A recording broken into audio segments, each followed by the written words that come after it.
Richie Rich hit theaters in December 1994 and became one of the season's biggest family films. The comedy followed Richie Rich Jr., the world's wealthiest boy, who has every luxury imaginable, but not a single friend his own age, until a greedy CFO plots to steal his family's fortune, and Richie teams up with a group of neighborhood kids to save his parents and take back his empire. Based on the beloved Harvey Comics character, it was the final film Macaulay Culkin made as a child actor. 30 years later, let's see where the cast ended up.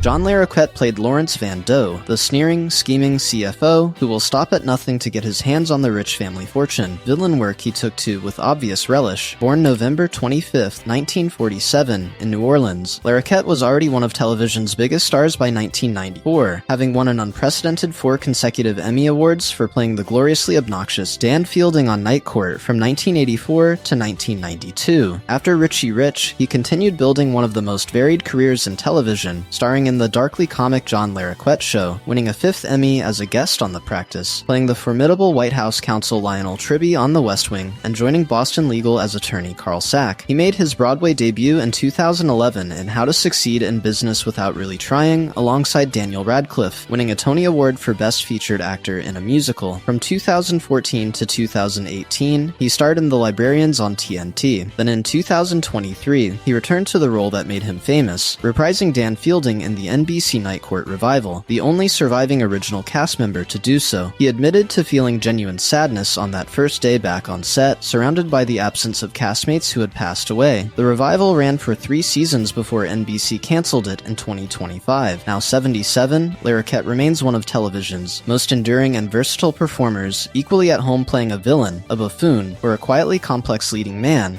Edward Herrmann played Richard Rich Sr., Richie's warm, philanthropic billionaire father, a man so devoted to his family that his greatest treasure turns out to be a vault full of home videos and keepsakes rather than financial assets. Born July 21, 1943, in Washington, D.C., Herrmann was one of America's most distinguished stage and screen actors, having earned Emmy nominations for his acclaimed portrayal of Franklin D. Roosevelt in the celebrated 1976 miniseries Eleanor and Franklin. He also appeared in Reds, The Lost Boys, Overboard, and Annie, and had a long and distinguished career on Broadway beginning in 1972. Younger audiences came to love him most as Richard Gilmore, the patrician, quietly devoted grandfather in Gilmore Girls, which ran from 2000 to 2007, a role that introduced him to an entirely new generation. Off-screen, he narrated over 300 audiobooks and countless history documentaries, lending his rich, measured voice to Ken Burns' landmark PBS series, The Roosevelts, An Intimate History, and his final narration project was the documentary Cancer, the Emperor of All Maladies. In late 2013, he suffered a seizure while riding a train home to Connecticut and was diagnosed with grade 4 glioblastoma, the most aggressive and deadly form of brain cancer. He died on December 31,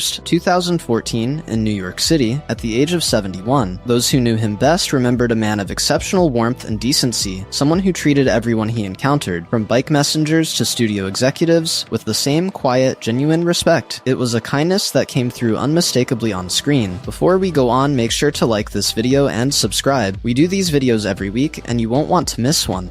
Christine Ebersole played Regina Rich, Richie's glamorous, warm-hearted mother who refuses to let wealth get in the way of raising a decent kid. Born February 21, 1953, in Winnetka, Illinois, Ebersole came to Richie Rich with an impressive pedigree. She had been a cast member of Saturday Night Live in 1981, appeared in Tootsie and Amadeus, and built a strong reputation as one of America's finest musical theater performers. After the film, she returned to the stage and experienced one of the most remarkable second acts in Broadway history. She won her first Tony Award in 2001 for Best Actress in a Musical for her role as Dorothy Brock in the revival of 42nd Street. Then in 2006, she delivered what many consider the performance of her career, playing dual roles in the musical Grey Gardens, both the aristocratic Big Edie, Bouvier Beale, and her daughter, Little Edie, winning her second Tony. Accepting the award, she said, "I left Hollywood when they told me I was over the hill, and now I'm standing here with this most distinguished award for what I consider to be the role of a lifetime." She also received a Tony nomination for Warpaint in 2017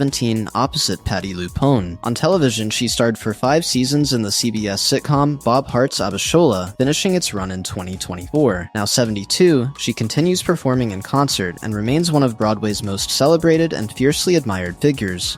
Jonathan Hyde played Herbert Arthur Runcible Cadbury, Richie's impeccably proper English butler, a man whose loyalty proves more unshakable than any vault or security system. Born May 21st, 1948 in Brisbane, Australia, Hyde is a graduate of the Royal Academy of Dramatic Art and a long-standing member of the Royal Shakespeare Company, who stepped away from relentless nightly theater to try his luck in Hollywood. Richie Rich was his American breakthrough, and what followed was one of the most impressive runs of 1990s blockbusters any supporting actor could claim. In 1995, he played dual roles in Jumanji alongside Robin Williams, both the Hunter Van Pelt and young Alan Parrish's father. In 1997, he appeared in both Anaconda and James Cameron's Titanic, where he played J. Bruce Ismay, the real-life managing director of the White Star Line, and was, remarkably, almost the exact same age as the man he portrayed when the film premiered. He went on to appear in The Mummy in 1999, and played the powerful villain Eldritch Palmer in the FX horror series The Strain. Most recently, he appeared in the acclaimed film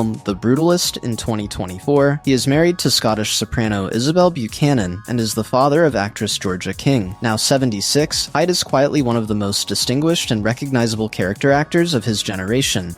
Macaulay Culkin played Richie Rich Jr., the world's wealthiest boy with the loneliest bedroom. Born August 26, 1980, in New York City, Culkin was the biggest child star on the planet when Richie Rich was made. He had already earned $4.5 million for Home Alone 2 alone, and reportedly received $8 million for this film, the highest salary ever, paid to a child actor at the time. His face had been everywhere since he was 9 years old, and by 1994 he was already 14, visibly growing up and yearning for a life that belonged to him. The film marked the end of an era, worn down by years of relentless work under his controlling father Kit, who Culkin has described as abusive and jealous of his success. He stepped away from Hollywood entirely after Richie Rich's release and didn't return for nearly a decade. He went to high school in New York, had his first relationship, got drunk for the first time, normal teenage experiences that most child stars never get. He has since spoken candidly about those years as a necessary rescue of his own identity. His comeback was unconventional but entirely on his terms, a stage performance in London's West End, an eccentric comedy rock band called the Pizza Underground that performed Velvet Underground songs with pizza-themed lyrics, a darkly comic turn as murderer Michael Alec in Party Monster in 2003, and an eccentric but beloved public persona built through his satirical website Bunny Ears. In 2018, he legally changed his middle name to Macaulay Culkin via fan vote, making his full legal name Macaulay Culkin Culkin. He received a star on the Hollywood Walk of Fame in 2023, where his young sons made their public debut. He has appeared in American Horror Story, Double Feature, and The Righteous Gemstones, and recently joined the cast of the Prime Video series Fallout. He is engaged to actress Brenda Song, and they have 2 sons together, Dakota and Carson. Now 45, he has built a quiet, genuinely happy life, and on a podcast in late 2025, described his approach to acting as retiring after every single job, then unretiring if something interesting comes along.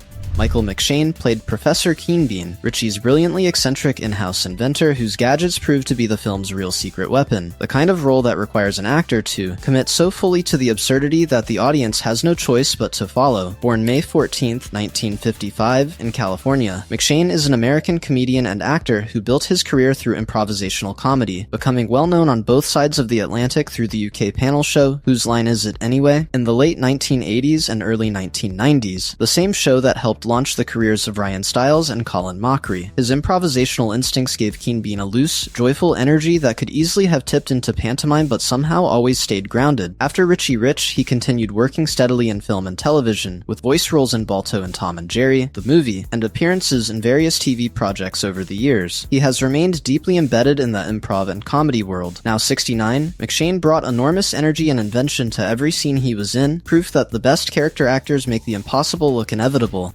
Chelsea Ross played Ferguson, the rich family's brutish head of security, who turns out to be as corrupt as the man he serves, sneering and menacing in the way only a truly committed character actor can manage. Born November 7, 1942, in Alabama, Ross is a veteran of stage and screen whose weathered face and imposing physical presence made him a go-to choice for tough, morally questionable authority figures throughout his career. He appeared in Rudy as the Notre Dame head coach Ara Parsegian, in Basic Instinct as a police detective, and most visibly in The Dark Knight, where he played one of the Gotham City mob bosses who ends up regretting his dealings with the Joker. He built his career across 4 decades of film and television, the kind of journeyman actor whose face is more famous than his name, someone who quietly elevated every scene he appeared in simply by knowing exactly what the role required. Now 82, Ross represents a certain kind of American acting tradition, rigorous, unshowy, and utterly reliable.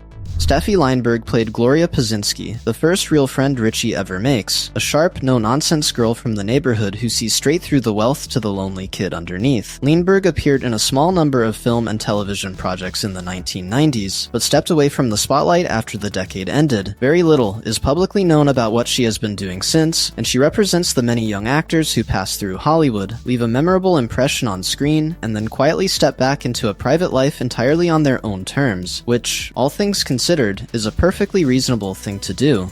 Rory Culkin played young Richie in the film's early flashback sequence, the toddler version of the boy Macaulay Culkin would grow into. Born July 21st, 1989, in New York City, Rory is the youngest of the acting Culkin siblings and the one who most deliberately built a serious career on his own terms, refusing to trade on his brother's name or chase the same kind of commercial stardom. He earned genuine critical praise for his work in You Can Count on Me, Igby Goes Down, and Mean Creek, building a reputation as a thoughtful and naturalistic performer. He appeared in Scream 4 in 2011 and returned for the 2022 Scream reboot alongside a new generation of cast. One of his most compelling performances came in Lords of Chaos in 2018, where he played the troubled Norwegian black metal musician Euronymous with real intensity and commitment. He also had a strong recurring role in the AMC series Halt and Catch Fire. Unlike his more famous brother, Rory has largely stayed out of the tabloids and navigated Hollywood as a working actor rather than a public figure. Now 35, he continues working steadily and remains one of the more underrated and quietly impressive actors of his generation. A man who turned a one-scene role as a toddler into the beginning of a lasting career built entirely on craft. Richie Rich may not have defined any of these careers, but for the kid on screen it marked the end of something. The last time Macaulay Culkin would play a child before walking away and reclaiming his own life. The film endures as a warm, funny time capsule of mid-90s excess and heart, a story about a boy who discovers that the things money can't buy, loyalty, friendship, family, are the only ones worth having. Which character did you love most? Drop it in the comments below, and don't forget to check out our other Where Are They Now videos.